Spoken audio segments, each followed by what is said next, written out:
Isaías capítulo 43, versículo de número 13, eu quero apresentar para você uma mensagem poderosa, cujo tema é Deus está no controle. Isaías 43, versículo de número 13, a palavra do Senhor diz assim: ainda antes que houvesse dia, eu sou, e ninguém há que possa fazer escapar de minhas mãos. Operando eu, quem impedirá? Aleluia! Esse é um texto conhecidíssimo da palavra de Deus, um texto muito forte, que nos leva a ter um pouquinho da dimensão do poder de Deus, que Deus já existia antes do mundo ser mundo, ainda antes que houvesse dia, eu sou. E ninguém há que possa fazer escapar de minhas mãos. Tudo está no controle das mãos de Deus. Operando o Senhor, quem impedirá? Ok? Deus está no controle. Mas, meus amados, para falar que Deus está no controle, eu preciso dizer algumas coisas para você aqui nessa introdução da minha palavra. Estar no controle não significa manipular o processo 24 horas por dia, 7 dias na semana, 30 ou 31 no mês, 365 ou 66 no ano. Estar no controle justamente é manipular o processo exatamente no momento que se achar necessário, entendeu? Pois, no caso de Deus, Ele tem poder e autoridade para fazer. Isso é estar no controle. Não é ficar mexendo ali toda hora, não. Ah, Deus está no controle, então a cada 5 minutos Ele vai interferir no processo do qual Ele está trabalhando em nossa vida. Não é assim que funciona. Ele mexe no processo quando Ele quiser, porque Ele é Deus, tem autoridade e soberania para isso. E Ele mexe no processo quando Ele achar necessário. Você fala, é agora que tem que mexer, Ele vai lá e mexe, porque Ele é Deus. Aqui só para você entender alguns exemplos aqui, as empresas multinacionais, que significa isso? Empresas que operam em mais do que um país no mundo todo. Multinacionais, estão em diversos países. Volkswagen, Coca-Cola, McDonald's, Pepsi, Ford, Fiat, Citroën, Renault e por aí vai. Todas essas empresas, elas têm, em cada país onde elas estão, elas têm um presidente nacional. Então, Volkswagen do Brasil, tem um presidente da Volkswagen aqui que comanda tudo no Brasil. Porém, a Volkswagen, como todas essas outras que eu citei e outras muito mais que existem, elas têm também um presidente mundial, que é o detentor da marca. Normalmente isso pode ser feito através de um grupo de acionistas, enfim, mas eles têm o famoso CEO, entendeu? Que é o camarada que manda em tudo ali de fato. Por exemplo, aqui no Brasil, a Coca-Cola, numa determinada ocasião, eles fizeram um estudo e chegaram à conclusão de que o visual, quando uma pessoa está indo para uma lanchonete, está indo para um restaurante, os olhos ficam fixados na cor vermelha e na cor amarela. E a junção dessas duas cores conseguem proporcionar à mente humana fome e sede. O mesmo estudo foi feito também por Ray Kroc, que é o presidente mundial do McDonald's. Você pode perceber que as cores do McDonald's justamente são vermelho e amarelo. Quando a Coca-Cola fez esse estudo, eles decidiram, você sabe, a embalagem da Coca é vermelha e as letras, né, tendo a sua fonte toda original e sofisticada, elas são da cor branca. A Coca-Cola então decidiu colocar um fiozinho amarelo na sua embalagem, na lata, atravessando o nome Coca-Cola. Você sabe por quanto tempo eles fizeram esse estudo? Coloca ou não coloca esse fio? 8 anos consecutivos. E fazia o fio de um jeito, o fio de outro jeito. E claro, não foi uma decisão do presidente do Brasil, do presidente da Coca-Cola no Brasil, que simplesmente acordou do dia para a noite e falou, botar o amarelo lá e sai vendendo, mexe na latinha e sai vendendo. Não, não. Foi feito um estudo, vai lá para a sede mundial da Coca, volta para cá. Ou seja, estar no controle é determinar quando quer mexer no processo. ok? E é dessa forma que Deus opera na nossa vida. Então eu quero abrir essa mensagem de hoje dizendo algo que eu creio que você já sabe, mas talvez você precise ouvir essa noite. Deus está no controle da nossa vida. Não importa o que você tem passado, não importa qual é a situação que você está enfrentando, por mais caótica, por mais difícil que ela seja, Deus está no controle. E eu quero, usando textos bíblicos, como é de costume, e até dados científicos aqui, provar para você que Deus está no controle da minha, da sua vida, e que Deus está no controle de tudo, ok? Em primeiro lugar, Deus está no controle do mundo espiritual. Você quer um exemplo? Vamos observar a vida de Jó. No capítulo 1 de Jó, você conhece o texto, eu não vou citar ele todo aqui para você, mas no capítulo 1 você sabe que Jó, ele perde tudo que ele tinha na vida dele. Jó, ele perde toda a riqueza que ele tinha construído, e a Bíblia fala que ele era o homem mais poderoso do Oriente, ou seja, era o camarada mais rico daquela época. Jó tinha muita possessão de camelo, que era o transporte principal daquela época. Jó era como se fosse, sim, o dono de uma empresa multinacional de carros no dia de hoje. Jó tinha ovelhas, Jó tinha vacas, Jó tinha muita gente a serviço dele. Jó tinha 10 filhos lindos e ele perdeu tudo isso num dia só. Os filhos morreram, as vacas algumas foram roubadas, outras morreram numa chuva de pedra que caiu sobre a face da terra, naquela localidade. Enfim, tudo foi tirado de Jó.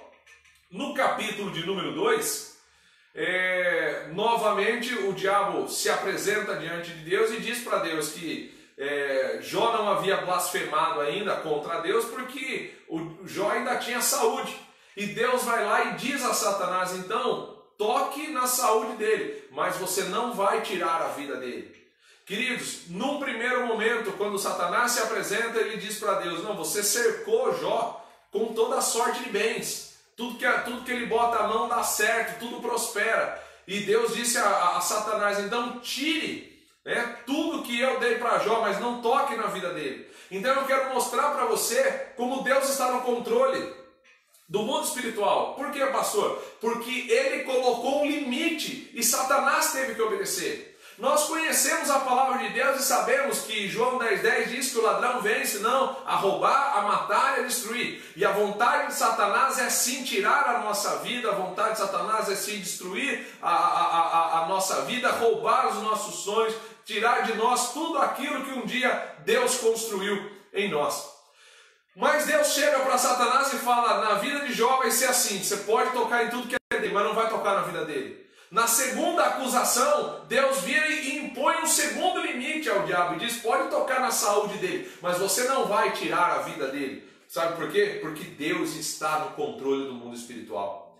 No Evangelho de João, no capítulo 14, versículo 6, a palavra do Senhor diz assim, é Jesus Cristo falando, eu sou o caminho, a verdade e a vida. Ninguém vai ao Pai senão através de mim. Repare que para entrar no céu, nós só entramos por meio de Jesus Cristo. Mas olha que interessante, em Apocalipse, no capítulo 20, versículo 1, o texto diz assim, e vi descer do céu um anjo que tinha a chave do abismo e uma grande cadeia na sua mão. Repare que nem a chave do inferno está nas mãos de Satanás. Por quê? Porque tudo está no controle do nosso Deus. A Bíblia fala que quando Jesus morre, quando ele entrega a sua vida por nós na cruz do Calvário, ele desce até as profundezas do abismo e tira as chaves do inferno das mãos do diabo. Repare, a chave do inferno está nas mãos do Senhor e para entrar no céu, nós só também entramos por meio do Senhor. Sabe por quê? Porque Deus está no controle do mundo espiritual.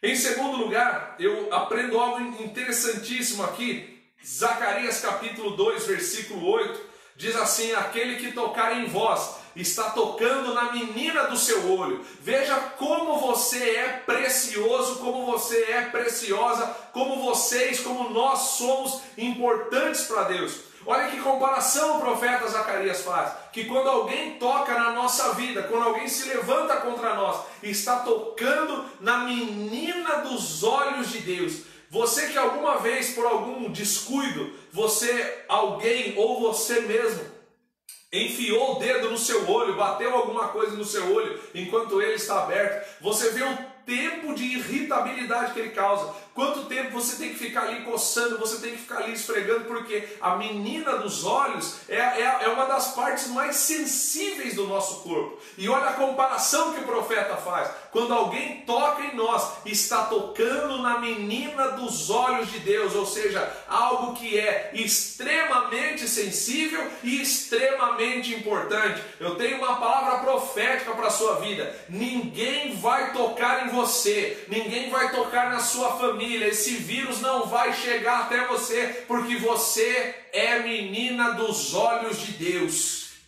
Em 1 João, no capítulo 5, versículo 18, o texto diz assim: sabemos que todo aquele que é nascido de Deus não peca, mas o que de Deus é gerado conserva-se a si mesmo, e o maligno não lhe toca. Ainda que o diabo queira nos destruir, ainda que ele queira roubar a nossa fé, ainda que ele queira matar a nossa vida, ele não vai tocar em nós, ok? Porque Deus está no controle do mundo espiritual.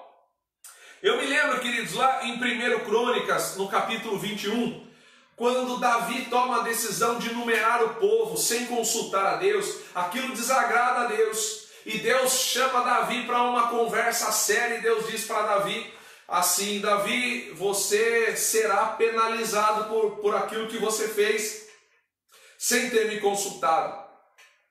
E eu coloco a sua escolha. Você prefere 3 anos de fome sobre a terra?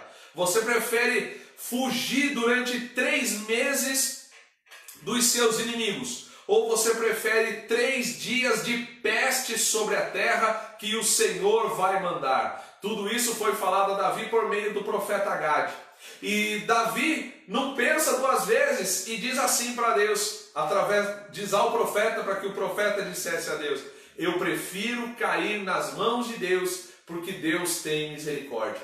Então, automaticamente Davi estava dizendo: eu prefiro os 3 dias de peste, que é Deus que vai mandar, e eu sei que a misericórdia de Deus vai nos alcançar. Quando o anjo de Deus chega na terra, escute isso, que às vezes as pessoas falam: mas o coronavírus matou tanto. Em 3 dias dessa peste que Deus mandou sobre a terra naquela época, morreram 70.000 pessoas em 3 dias. Quando o anjo de Deus desce sobre a terra e vai destruir Jerusalém, no versículo 15, nós vemos Deus dizendo para o anjo: agora basta, retire a sua mão. E o anjo para na hora, o anjo obedece no mesmo momento. Lá no versículo 27, o texto diz: e o Senhor deu ordem ao anjo, e ele meteu a sua espada na bainha. Ou seja, Deus ordenou e o anjo obedeceu. Sabe por quê? Porque Deus está no controle do mundo espiritual. A soberania de Deus, ela é tão grande que os anjos reconhecem, obedecem e se prostram a Deus. Em Tiago, no capítulo 2, versículo 19, a palavra de Deus diz assim: tu crês em Deus? Fazes bem, pois os demônios também creem e estremecem. Ou seja, o inferno todo se abala, porque sabe da soberania de Deus e que Ele está no controle de tudo. Em Daniel, no capítulo número 10, lá na altura do verso 13, Daniel jejuava e estava se preparando diante de Deus para receber uma grande revelação do céu. Quando o anjo desce do céu para entregar a resposta de oração a Daniel, que por 21 dias jejuava, a Bíblia diz que o príncipe da Pérsia, um dos nomes do diabo, se levanta contra esse anjo e impede o anjo de passar e de trazer a resposta que Daniel precisava. Sabe o que acontece? Deus chama Miguel, o arcanjo-chefe, o capitão da guarda, que vai ao encontro daquele anjo e peleja contra aquele anjo, luta contra aquele anjo para que a resposta pudesse chegar até o profeta Daniel. Queridos, você pensa que Deus ia se levantar do trono dele para combater contra um demoninho que estava impedindo a resposta para Daniel? Você acha que Deus ele entra em pânico, ele entra em desespero? Jamais. Deus está no controle do mundo espiritual e um anjo foi suficiente para combater o demônio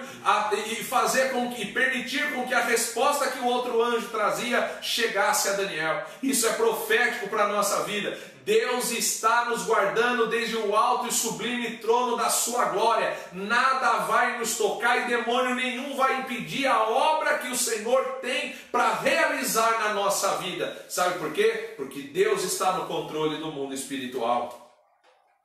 Em segundo lugar, Deus está no controle do universo. Olha só o que diz o Salmo 19, versículo 1. Os céus manifestam a glória do Senhor e o firmamento anuncia a obra das suas mãos. O Salmo 24, versículo 1. Do Senhor é a terra e a sua plenitude, o mundo e aqueles que nele habitam. Isaías no capítulo 45, versículo 12, diz assim: eu fiz a terra e criei nela o homem. Eu o fiz, as minhas mãos estenderam os céus e todos os seus exércitos dei as minhas ordens. Deus está no controle do universo. Olha aqui alguns dados científicos para comprovar o que eu estou pregando para você através da Bíblia Sagrada. Vou falar para você coisas que não estão na Bíblia, mas são dados cientificamente comprovados.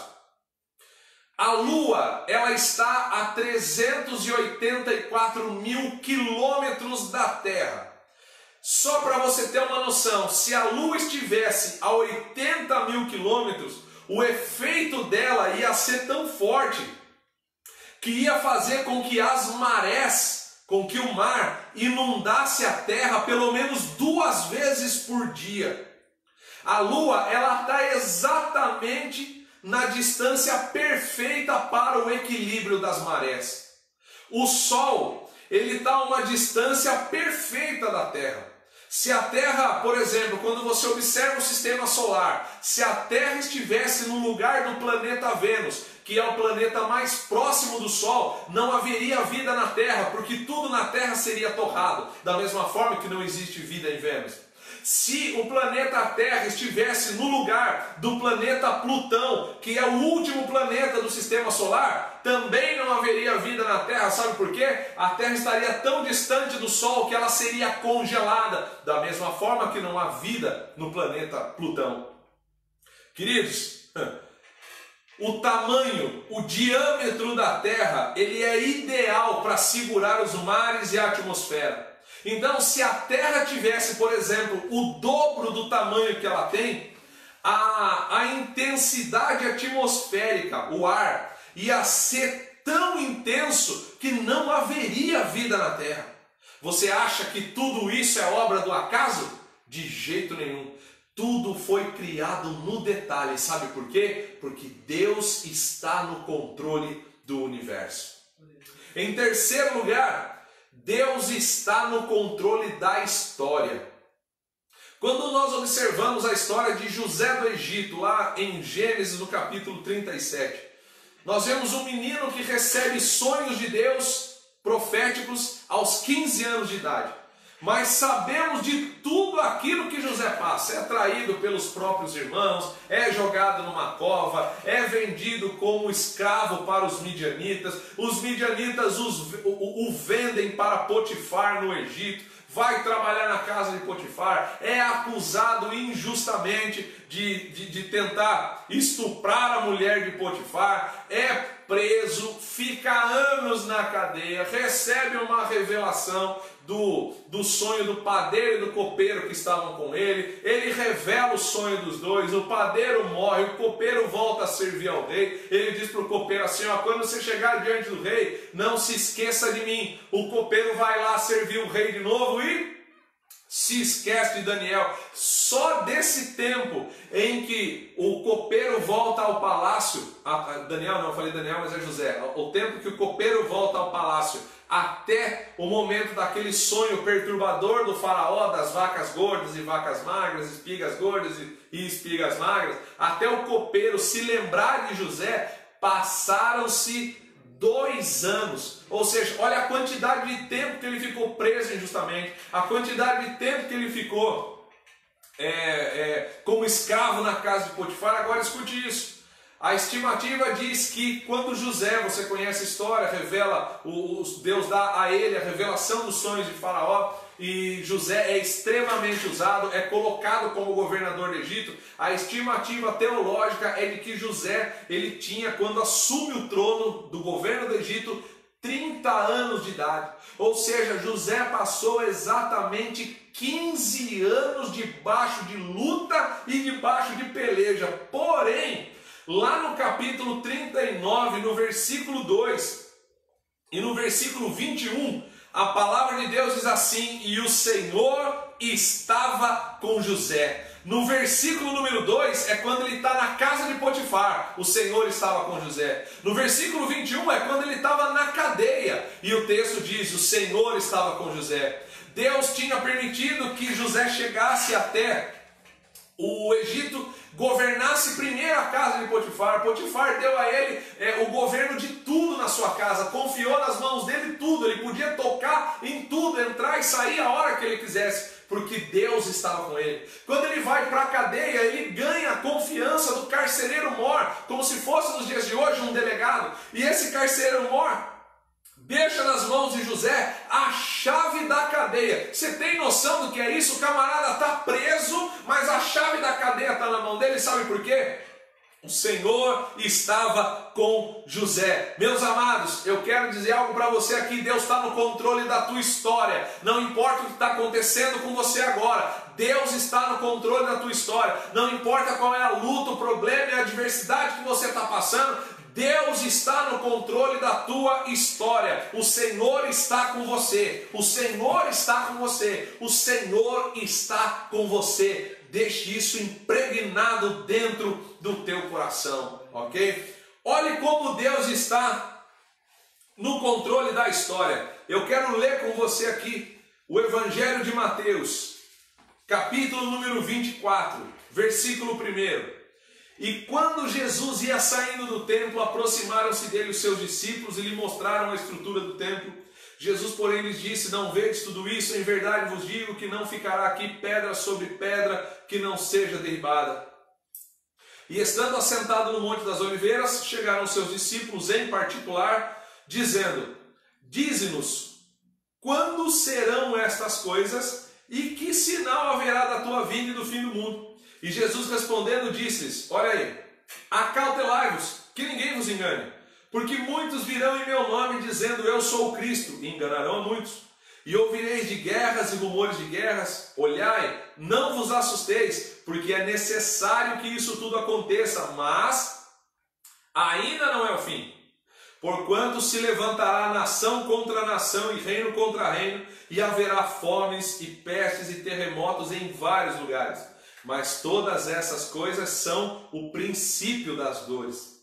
Então vos hão de entregar para seres atormentados, e matar-vos-ão, e sereis odiados de todas as gentes por causa do meu nome.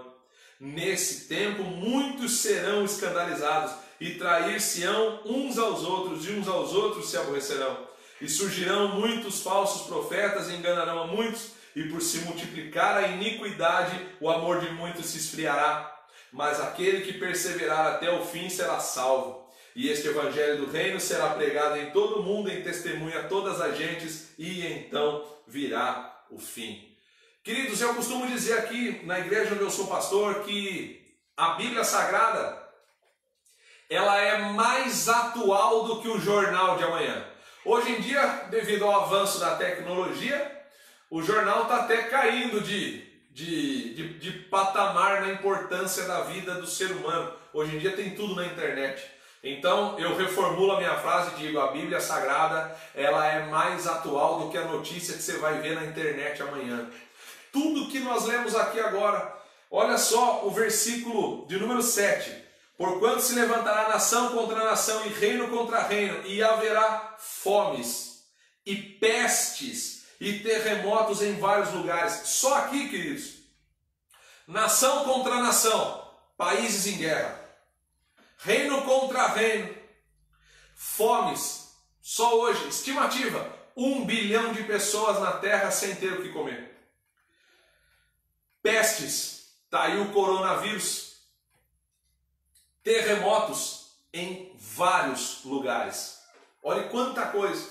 Tudo citado aqui na Bíblia, que Jesus disse que aconteceria quando a vinda dele estivesse próxima. Então, meus amados, tenha certeza de uma coisa: Deus está no controle da história.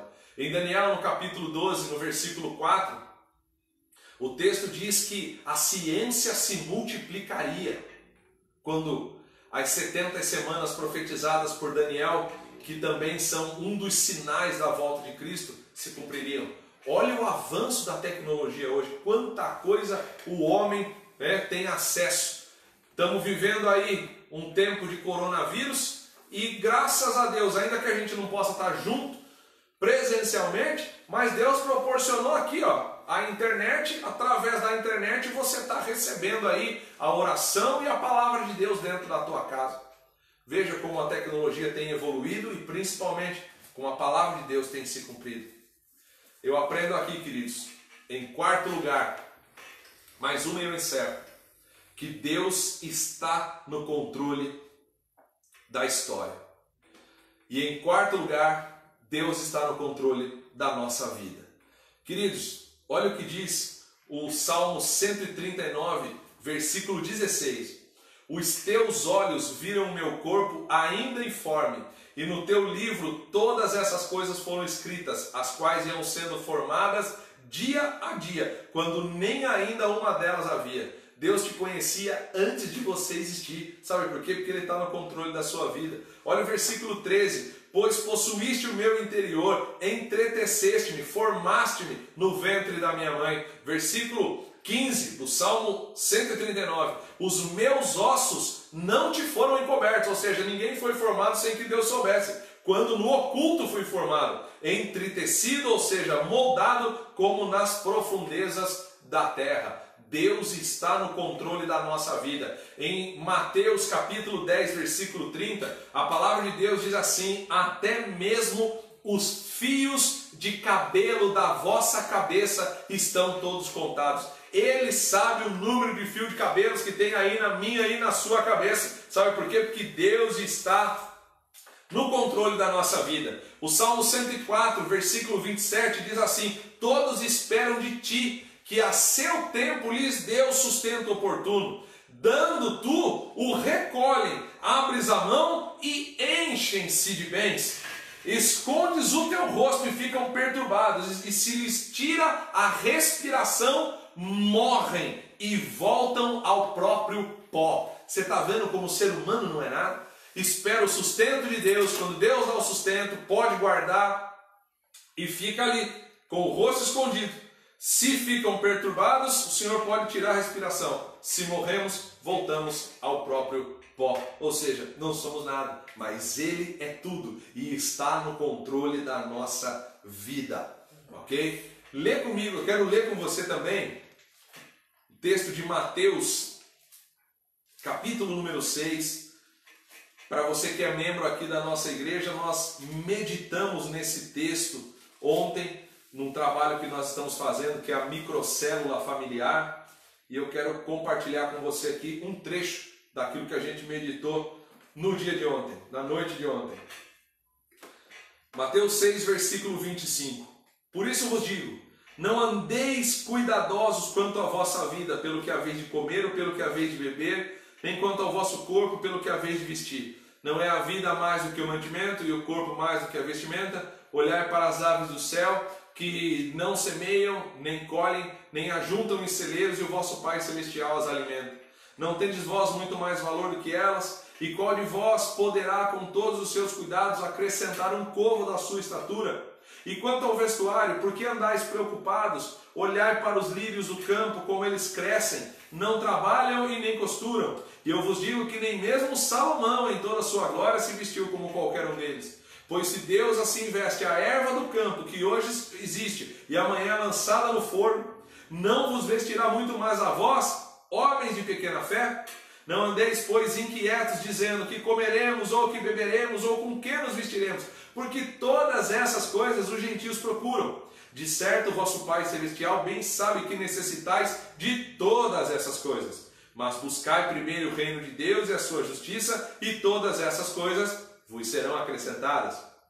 Não vos inquieteis, pois, pelo dia de amanhã, porque o dia de amanhã cuidará de si mesmo. Basta a cada dia a sua preocupação, ok? Deus está dizendo para você, não se preocupe, Ele cuida de tudo. Olha os exemplos que Ele deu aqui, aves do céu que não plantam e que não colhem, mas Deus as alimenta. Olha o exemplo que Ele dá aqui, falando da erva do campo, falando da flor, que hoje é linda, bonita e maravilhosa, mas amanhã ela seca, é carpida e é queimada. E Deus diz que nem mesmo Salomão, o rei mais rico de toda a face desta terra, conseguiu se vestir de maneira tão bela como o lírio do campo.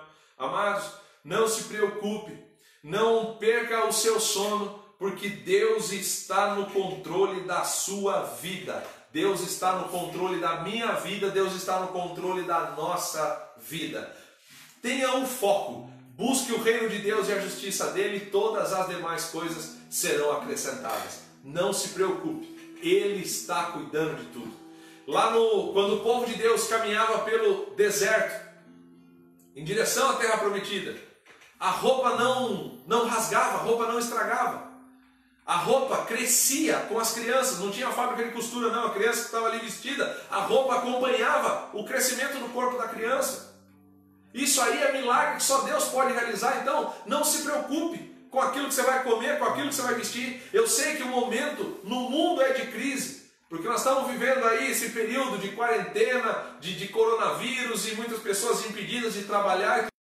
Fique em paz, faça aquilo que cabe a você. O que cabe a você? É orar, é jejuar, é ler a Bíblia, é ter fé, é participar aqui do culto online, é alimentar a tua fé. Isso Deus não vai fazer por você, mas faça a sua parte, porque o que cabe a Deus, tenha certeza que Ele vai fazer muito bem feito. O milagre da multiplicação, o milagre de fazer acontecer aonde não existe, de trazer à existência aquilo que não existe. Isso é competência de Deus e Deus faz. Deus é o Deus que faz sair água da rocha no deserto, pão chover do céu no deserto. E o deserto representa os problemas da vida. O coronavírus proporcionou um deserto violento na vida de muita gente. Mas isso não significa que Deus não está no controle, muito pelo contrário, Ele está sim, inclusive no controle da nossa vida. Amém? Em último lugar, Deus está no controle de tudo. De tudo. Você viu comigo aqui que Ele está no controle do mundo espiritual, que Ele está no controle da história, que Ele está no controle da nossa vida, e Ele está também no controle de tudo. Colossenses capítulo 1, versículo 16 diz assim: porque nele foram criadas todas as coisas que há nos céus e na terra, visíveis e invisíveis, sejam tronos, sejam dominações, sejam principados, sejam potestades, tudo foi criado por Ele e para Ele.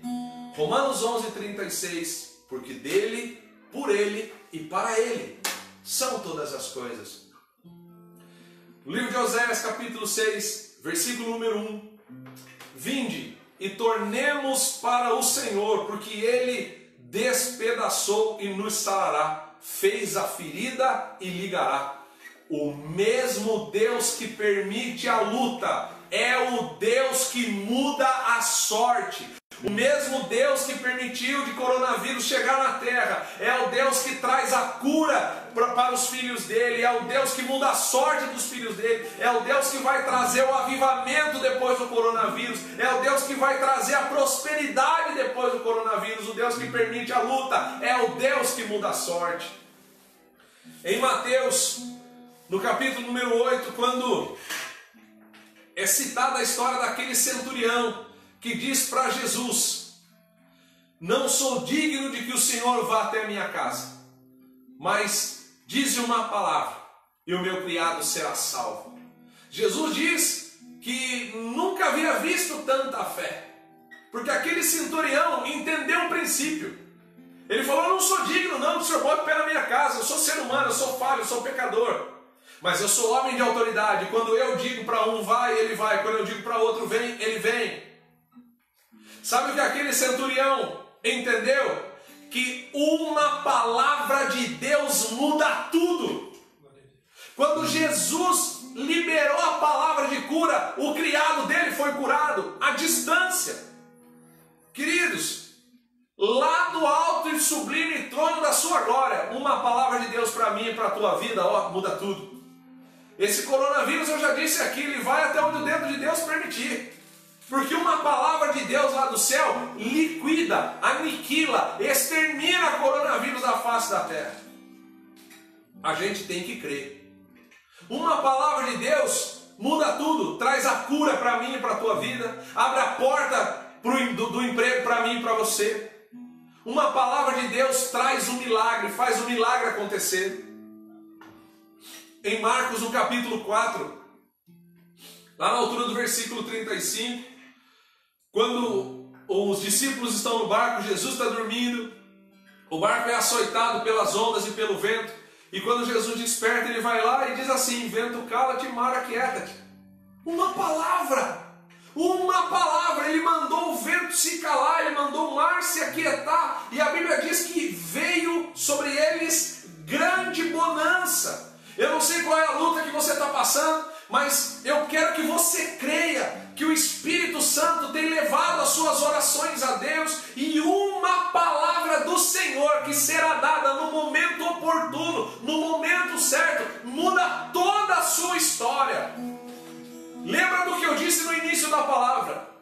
Estar no controle não significa mexer no processo toda hora. Talvez você já esteja orando, você esteja pedindo, isso já esteja levando algum tempo. Ele sabe a hora certa, mas nunca duvide, creia, uma palavra dele muda tudo. Em 1 Pedro, no capítulo 5, versículo 7, lançando sobre ele toda a nossa ansiedade, porque ele tem cuidado de nós. Em Mateus capítulo 11, versículo 28, vinde a mim, vós que estáis cansados e oprimidos, e eu vos aliviarei. O Salmo 55, versículo 22, lança o teu cuidado sobre o Senhor, ele te susterá, nunca permitirá que o justo seja abalado. O Salmo 37, versículo 5, entrega o teu caminho ao Senhor, confia nele e tudo ele fará. Queridos, não carregue a sua luta, lance a sua luta sobre Jesus, é Ele que leva a luta por nós, é Ele quem nos dá a vitória no meio da batalha. O Salmo 50, versículo número 15, invoca-me no dia da angústia, eu te livrarei e tu me glorificarás. O Salmo 34, versículo 19, muitas são as aflições do justo, mas o Senhor o livra de todas. O Salmo 27, versículo 14, espera no Senhor, anima-te e Ele fortalecerá o teu coração. Espera, pois, no Senhor. Queridos, eu encerro aqui a minha palavra dizendo para você: Deus não chega atrasado e Deus também não chega adiantado. Deus chega sempre na hora certa. Às vezes nós agimos pela lógica humana, pelos nossos sentimentos, pela nossa intuição e até mesmo pela opinião dos outros. E sabe qual é o resultado de quando nós fazemos tudo isso? Nós quebramos a nossa cara. O segredo é crer. Crer que Ele está no controle. Louvando, adorando e exaltando o Senhor. Efésios capítulo 3, versículo 20. Ora, Deus é poderoso para fazer tudo, abundantemente mais, além do que pedimos ou pensamos, segundo o poder que em nós opera. Guarde essas três palavras. Tudo, abundantemente mais. Tudo. Bênção completa, abundantemente, bênção repleta, com sobra, mais além daquilo que você e eu temos pedido. Esse é o Deus poderoso que age a nosso favor. Esse é o Deus poderoso que age na vida daqueles que creem, que têm fé e nele estão esperando. Esse é o Deus que está no controle de tudo. É o Deus que está no controle do mundo espiritual. É o Deus que está no controle do universo. É o Deus que está no controle da história. É o Deus que está no controle da nossa vida. E é o Deus que está no controle de tudo.